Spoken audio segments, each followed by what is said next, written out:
어떤 시를 보니까 인생의 4가지 길이라는 시가 있었습니다. 이 시의 내용을 보면은 이렇습니다. 어느 날 갑자기 외로운 길을 걷게 된 것이 아니다. 그것은 처음부터 거짓의 씨앗이 외로움을 좋아했던 까닭이 내면에 존재하고 있었던 탓이다. 외로움은 참지 못하는 까닭으로 생긴 중병이다. 어느 날 갑자기 괴로운 길을 걷게 된 것이 아니다. 그것은 처음부터 가짜의 뿌리가 괴로움을 선택했던 원인이 내면에 존재하고 있었던 탓이다. 어느 날 갑자기 희망찬 길을 걷게 된 것이 아니다. 그것은 어둠을 이겨내려는 자신의 노력들이 두려움을 물리쳤던 승리에 대한 기쁨이다. 어느 날 갑자기 행복한 길을 걷게 된 것이 아니다. 그것은 불행을 견뎌내려는 자신의 의지들이 어둠의 유혹들을 물리친 승리에 대한 밝음이다라고 어떤 시에 이렇게 기록되어 있습니다. 이 글은 인생의 4가지 글이 있음을 우리에게 말해 주었습니다. 그러나 이 길뿐이겠습니까? 특별히 성경에는 크게 2가지의 길을 우리에게 말해주고 있습니다. 하나는 세상의 힘을 의지하며 또 세상의 힘을 믿고 나가는 길이 있고, 또 하나는 하나님의 나라의 길을 믿고 의지하며 나가는 길이 있습니다.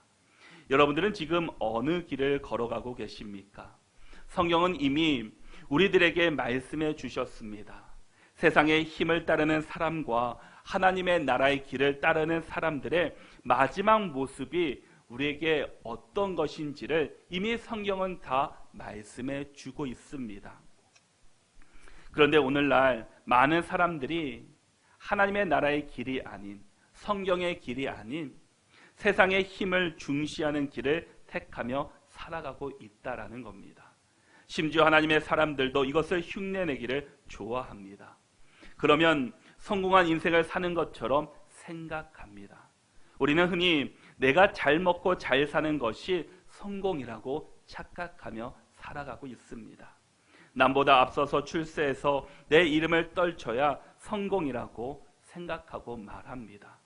그래서 그리스도인들 가운데서는 내가 믿음이 생기고 성령이 충만하면 지혜와 능력을 가지고 내가 잘 되는 것, 그것이 하나님의 복이다라고 많은 사람들이 생각합니다. 그런데 정말 하나님이 우리에게 믿음을 주시고 또 성령을 주시는 이유가 과연 그것일까요? 오늘 사도행전 3장을 보면서 그런 왜곡된 우리들의 생각을 버려야 함을 우리에게 말씀해 주고 있습니다. 베드로와 요한은 아침과 저녁으로 기도하라는 율법을 지키기 위해서, 또한 이스라엘 백성들도 열심히 성전에 아침과 저녁으로 기도를 하러 가는데 그때가 바로 오전 9시였다라고 성경은 말씀합니다. 지금 시각으로 말한다면 오후 3시가 되었습니다. 베드로와 요한은 매일 율법에 따라 기도하러 그 성전에 올라갔습니다. 그런데 성전 미문에 앉아있던 어떤 한 사람이 오늘따라 눈에 들어오는 것입니다. 어제도 왔던 길이었습니다. 일주일 전에도 왔던 길입니다. 늘 오고 가는 길이었습니다. 그런데 그 성전 미문에 앉아있던 사람들이 오늘따라 특별히 보였다라는 겁니다. 그 사람이 어떤 사람이었습니까? 본문 2절에서는 이렇게 말씀해 주고 있습니다. 같이 한번 2절의 말씀을 읽겠습니다.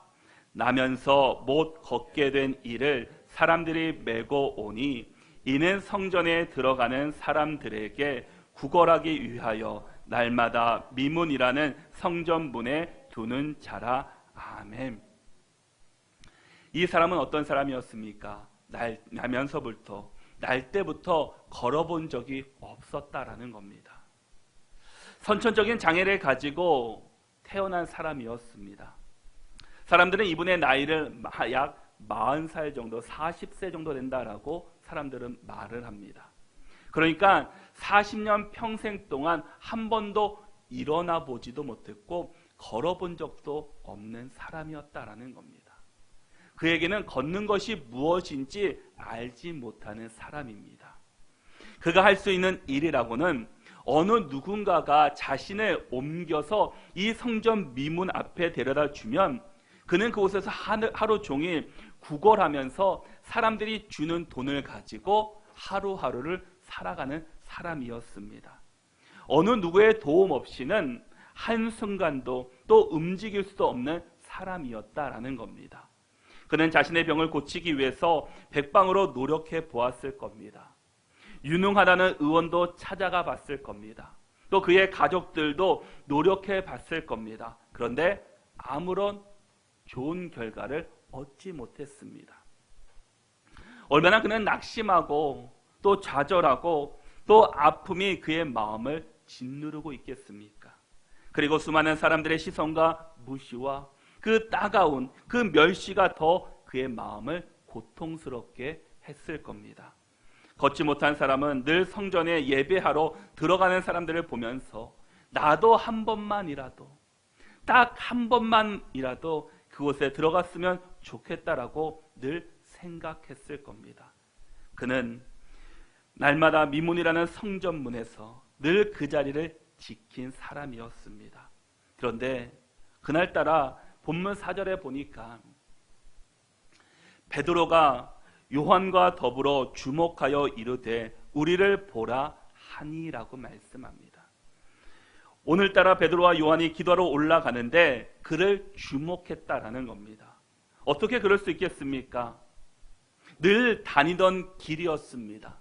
오늘만 특별히 그가 달라진 것도 아니었습니다. 그것은 성령님께서 그들의 마음을 여시고 이 아픔 가운데 있는 이 걷지 못한 사람의 그 아픔을 느끼도록 성령님께서 이 베드로와 요한을 인도해 주셨다라는 겁니다. 주목하여, 이 주목이라는 말은 대충 보는 것이 아닙니다. 유심하게 또 자세히 그 보라는 뜻입니다. 그냥 겉모습만 보는 것이 아니었습니다. 그의 겉모습뿐만 아니라 그의 영혼까지도 살펴보라라는 겁니다. 베드로와 요한이 성령에 이끌려서 날 때부터 걷지 못한 사람에게 다가가게 됩니다. 여러분, 예수님도 공생의 기간에 가난한 자들, 헐벗은 자들, 굶주린 자들, 연약한 자들에게 가셨던 것을 볼 수 있습니다. 어떻게 그렇게 살 수 있냐라는 물음 앞에서 예수님께서는 누가복음 4장에서 이렇게 말씀하셨습니다. 누가복음 4장 18절과 19절의 말씀에서 주의 성령이 내게 임하셨으니, 주의 성령이 나에게 임하셔서 가난한 자에게 복음을 전파하게 하시려고 내게 기름을 부으시고 나를 보내사 포로된 자에게 자유를, 눈먼 자에게 다시 보게 함을 전파하며 눌린 자를 자유롭게 하고 주의 은혜의 해를 전파하게 하려 하심이라 하였더라 라고 말씀합니다. 예수님이 자신의 힘으로 그렇게 산 것이 아니라 주의 성령께서 그를 그렇게 이끄셨다라는 겁니다. 성령의 의지에서 성령의 힘으로 그런 일들을 감당할 수 있었다라는 겁니다. 여러분, 예수님이 고백하셨듯이, 아니 이 베드로의 인생을 보듯이 저와 여러분의 인생도 우리의 지식이나 우리의 수고, 우리의 노력, 우리의 힘이 아니라 이 성령에 의지해서 성령의 능력으로 우리가 살아낼 수 있는 믿음의 성도들이 될 수 있기를 바랍니다. 우리는 성령의 이끄심과 인도하심 가운데 살아가는 존재들이 되어야 합니다.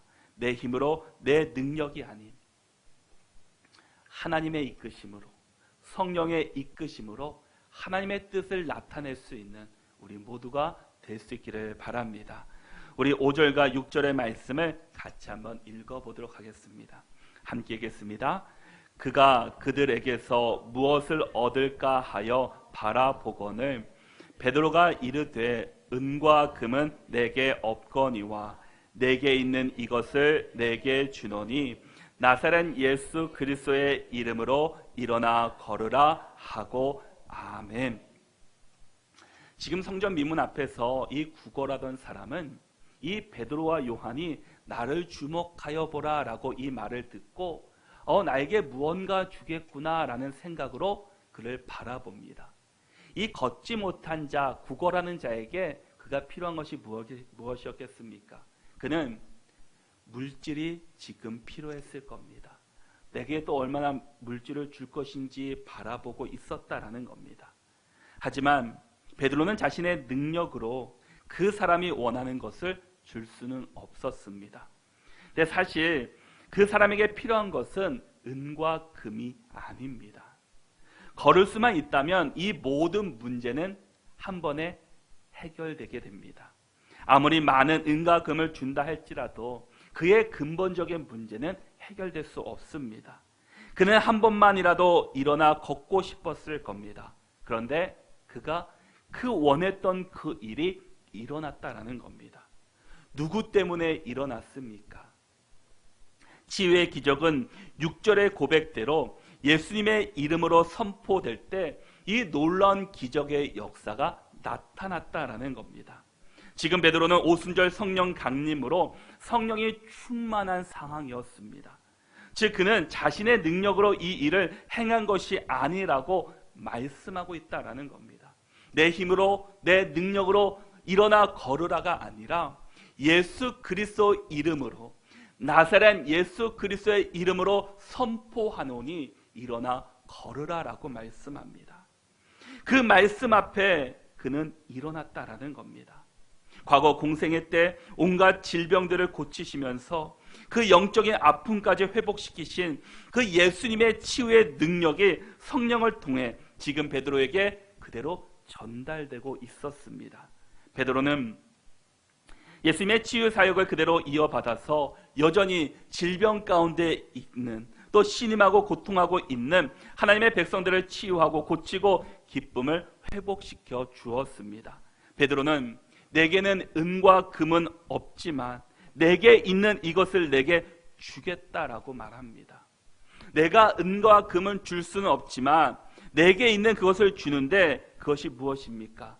예수 그리스도였다라는 겁니다. 오직 예수 그리스도밖에 없음을 그가 선포합니다.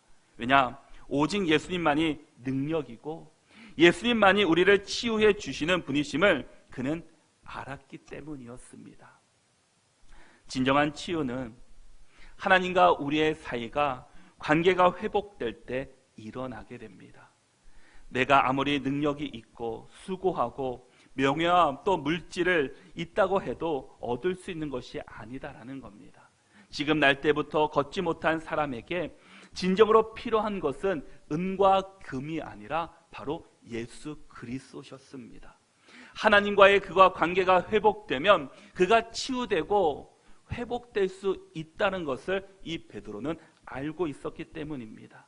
이 세상에 치유가 필요한 사람들이 얼마나 많이 있습니까? 질병으로 인해서 마음의 상처와 가정과 자녀 관계의 문제로 인해서 어려움을 겪고 있는 사람들이 우리 주변에 참 많이 있습니다. 그 사람들에게 필요한 것은 다른 것이 아니라 바로 베드로가 선포했던 예수 그리스도의 능력이었다라는 겁니다.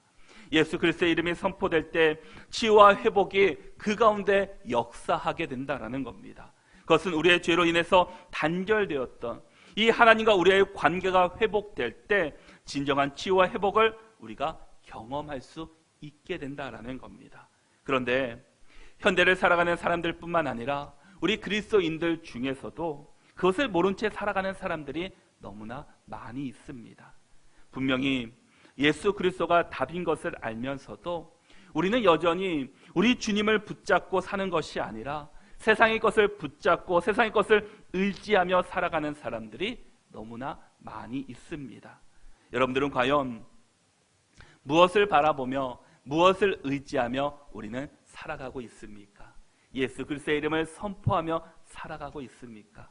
아니면 하나님을 믿고 또 하나님을 의지하며 살지만 그것보다 세상을 붙잡고 살아가고 계십니까? 우리 인생의 주인은 오직 하나님이십니다. 우리가 붙잡아야 할 분도 오직 우리 주님이십니다. 모든 문제의 답은 오직 예수 그리스도께 있으며 또 우리가 선포하고 고백하며 믿으며 살아가야 될 분이 오직 예수 그리스도입니다. 우리가 예수 그리스도를 의지하시기를 바랍니다.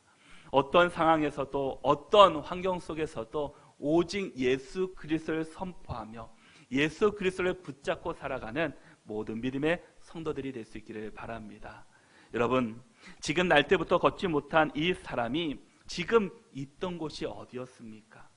그가 앉아 있던 곳은 미문, 성전 앞에 있는 미문이었습니다. 이 미문은 아름다운 문이라는 뜻입니다. 그러니까 성전에 들어가는 그 문이 정말 아름답게 만들어져 있었다라는 겁니다.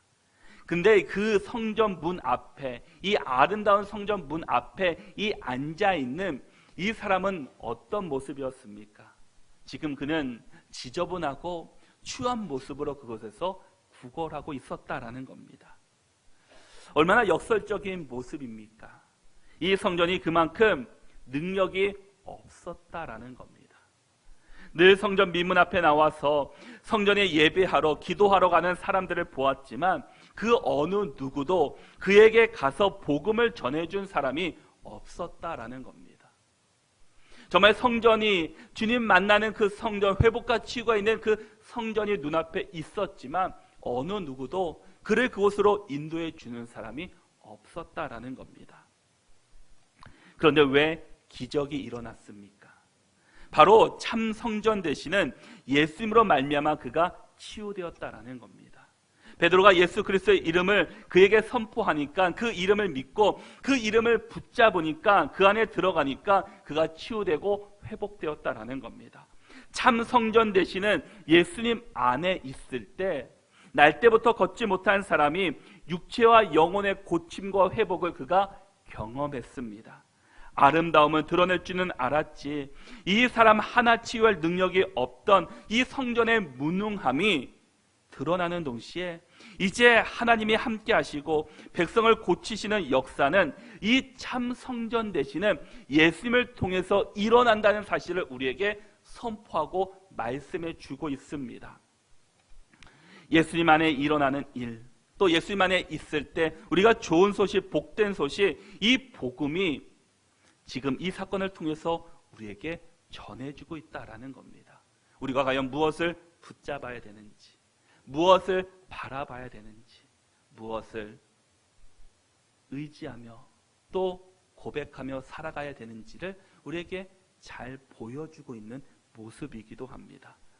교회는 건물을 뽐내고 교세를 뽑는 것이 아니라 진정한 복음이 선포돼야 하는 곳입니다. 오직 예수님만이 선포돼야 하는 곳이 바로 이 성전이다라는 겁니다. 오직 예수님만을 바라보고 붙잡고 살아가는 것이 바로 교회여야 한다라는 겁니다.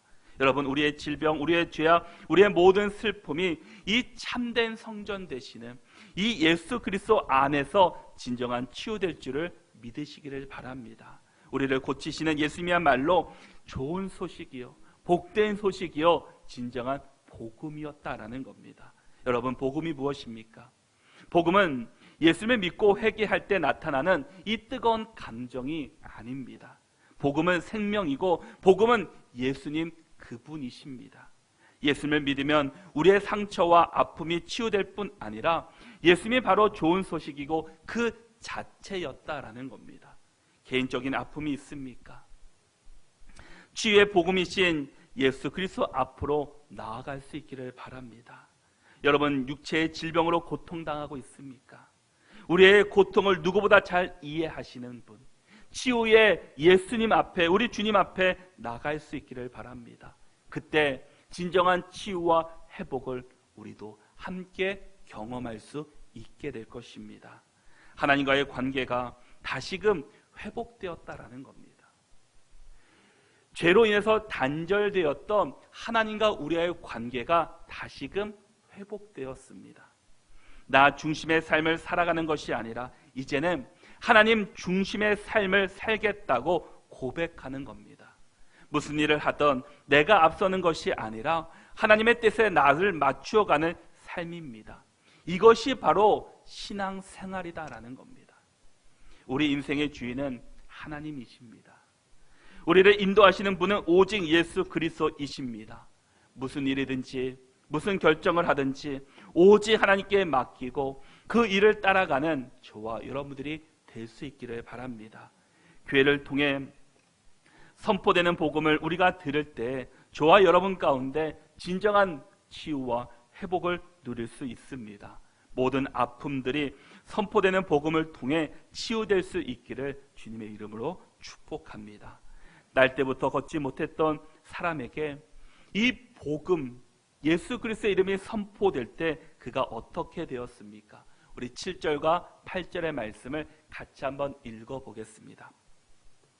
함께 읽겠습니다. 오른손을 잡아 일으키니 발과 발목이 곧 힘을 얻고 뛰어서서 걸으며 그들과 함께 성전으로 들어가면서 걷기도 하고 뛰기도 하며 하나님을 찬송하니 아멘. 베드로는 이 날 때부터 걷지 못한 사람에게 복음을 전하고 그의 오른손을 잡아 일으키게 됩니다. 이 날 때부터 걷지 못한 사람은 평생 일어나 본 적이 없습니다. 또 걷는 것이 무엇인지 몰랐습니다. 그토록 오래 앉아있다가 일어난다는 것은 쉬운 일이 결코 아닙니다. 그는 무려 40년을 앉아서 생활한 사람입니다. 그런데 베드로의 손을 잡고 일어났을 때 어떤 일이 일어났습니까? 발과 발목에 힘이 생겼다라는 겁니다. 이것은 의학적으로 어떻게 설명할 수 있는 것이 아닙니다. 무려 40년을 일어나 보지 못한 사람이었지만 예수의 능력이 그에게 선포될 때 바로 이런 역사가 나타났습니다. 그리고 그 일어난 그가 어떻게 하였습니까? 그가 뛰어서서 걸으며 그들과 함께 어디로 갑니까? 성전으로 들어가게 됩니다. 걷기도 하고 뛰기도 하면서 하나님을 찬송합니다. 그가 얼마나 이 성전에 들어가 보고 싶었냐라는 겁니다. 진정한 예수님을 만나면 그들 가운데 예배가 회복되고 기도가 회복되고 말씀이 회복되고 이 성전에 대한 하나님을 향한 마음이 회복되었다라는 겁니다. 베드로의 손을 잡고 일어나자 이런 능력이 나타나게 되었습니다.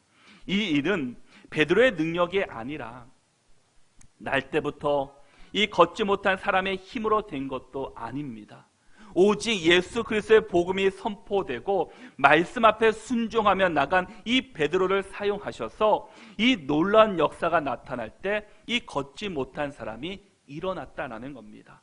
시편 9편 10절의 말씀을 보니까 여호와여 주의 이름을 아는 자는 주를 의지하오리니 이는 주를 찾는 자들을 버리지 아니하심이니이다. 여호와여 주의 이름을 아는 자들, 진정한 복음이 선포되고 그 말씀을 나의 말씀으로 받은 사람은 주를 의지한다라는 겁니다. 그리고 주님께서는 그들을 버리지 않으신다라는 겁니다. 또한 요한복음 15장 7절의 말씀에서도 너희가 내 안에 거하고 내 말이 너희 안에 거하면 무엇이든지 원하는 대로 구하라 그리하면 이루리라 라고 말씀합니다. 무엇이든지 원하는 대로 구하라 이루리라 라는 겁니다. 이 말씀이 이루어지기 위해서는 어떤 선제 조건이 있습니까? 내 말이 너희 안에 거할 때라는 겁니다. 먼저 주님을 내가 모실 때, 주님을 나의 구주로 고백할 때, 복음이 먼저 나에게 선포될 때, 그 다음에 그 일들이 나타났다라는 겁니다. 주님을 만나지 않고 주님의 역사를 경험하지 않고 주님을 나의 구주로 모시지 않는다면 결코 이런 일들이 나타나지 않는다라는 겁니다. 그러기에 진정한 치유와 회복은 예수 그리스도 안에 있을 때 일어나게 됩니다. 세상이 주는 것도 아니라 나의 능력, 수고, 노력에 의해서 주어지는 것도 아닙니다. 우리가 주 안에 있을 때 얻어지는 축복이었다라는 겁니다. 그로 인해서 이제 주변의 반응은 무엇입니까? 9절과 10절의 말씀을 보시니까 모든 백성이 그 걷는 것과 하나님을 찬송함을 보고 그가 본래 성전 미문에 앉아 구걸하던 사람인 줄 알고 그에게 일어난 일로 인하여 심히 놀랍게 여기며 놀라니라고 말씀합니다. 그가 뛰어나서 뛰고 걷는 모습을 보며 하나님을 찬송하는 모습을 보면서 주변에 있던 사람들도 함께 놀랍게 여기며 놀랐다라는 겁니다. 많은 사람들이 나면서부터 걷지 못한 사람이 갑자기 걷고 뛰며 하나님을 찬송하는 것을 보면서 놀랍게 여기게 됩니다. 그리고 그를 일으켰던 베드로를 주목하게 됩니다. 그러나 정작 베드로는 자신을 드러내지 않습니다. 12절의 말씀을 보니까 베드로가 이것을 보고 백성에게 말하되 이스라엘 사람들아 이 일을 왜 놀랍게 여기느냐? 우리 개인의 권능과 경건으로 이 사람을 걷게 한 것처럼 왜 우리를 주목하느냐라고 말씀합니다. 자신을 주목하는 사람들에게 이 사람을 걷게 한 것은 우리가 아니라 예수님이심을 선포하고 있습니다. 얼마든지 자신을 드러낼 수 있습니다. 자신을 자랑할 수 있습니다. 자신을 뽐낼 수도 있습니다. 그러나 베드로는 자신을 드러내는 것이 아니라 이 일은 오직 예수님께서 하셨음을 증거하고 있다라는 겁니다. 이 일은 우리 삶에서도 나타나는 모습이어야 합니다. 내가 잘 되는 것, 교회가 잘 되는 것, 우리 자녀들이 잘 되는 것이 내 능력, 내 수고가 아니라 하나님께서 그렇게 하셨음을 우리가 고백하고 또한 인정해야 된다라는 겁니다. 내 능력이 아니다라는 겁니다. 이 교회를 통해서 또 하나님께서 주신 은혜를 통해서 우리가 지금까지 왔고 또 하나님께서 우리를 이렇게까지 인도해 주셨다라는 겁니다. 베드로도 얼마든지 자신을 자랑할 수 있고 이 일들을 통해서 많은 사람들에게 존경받고 또 많은 무리들을 만들 수 있었지만 그것이 아니라 왜 나를 주목하느냐? 이 일은 내가 한 것이 아니라 성령에 의해서 하나님께서 하셨음을 증거했다라는 겁니다. 그래서 16절의 말씀에서도 그 이름을 믿음으로 그 이름이 너희가 보고 아는 이 사람을 성하게 하였나니 예수로 말미암아 난 믿음이 너희 모든 사람 앞에서 이같이 완전히 낫게 하였느니라 라고 말씀합니다. 이 이름을 믿으라라는 겁니다. 나를 믿는 것이 아니라 선포된 예수 그리스도의 이름을 믿으라라는 겁니다. 그 예수로 말미암아 난 믿음이 너희 모든 사람 앞에서 이같이 완전히 낫게 하신다라는 겁니다.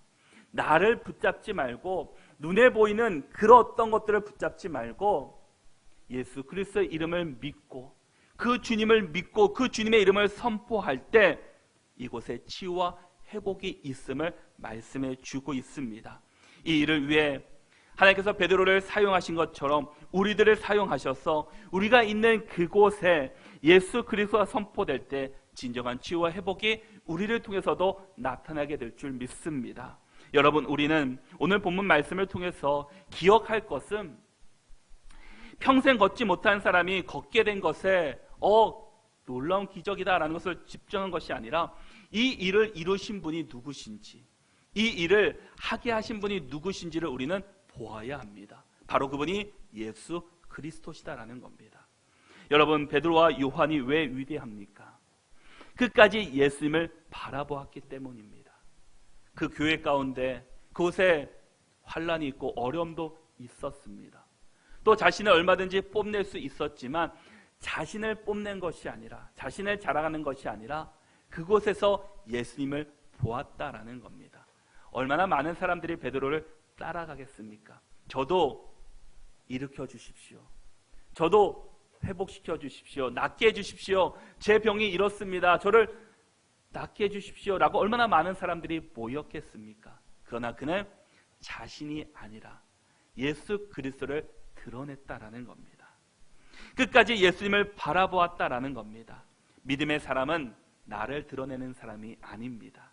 믿음이 우리에게 생기고 성령이 우리에게 충만하고 우리가 성숙해질수록 나라는 존재는 점점 작아지고 나를 통해서 예수 그리스도가 나타나고 예수 그리스도가 증거되고 예수 그리스도만이 온전히 드러낼 수 있는 사람들이 진정한 믿음의 사람들이다라는 겁니다. 나를 통하여 하나님이 잘 보이게 하고 나를 통해서 예수 그리스도의 그 능력의 이름이 선포될 때 우리 가운데 있는 또 주변에 있는 사람들이 치유되고 회복되게 될 줄 믿습니다. 내가 아니라 예수 그리스도입니다. 우리는 주님 없으면 아무것도 아닌 존재들입니다.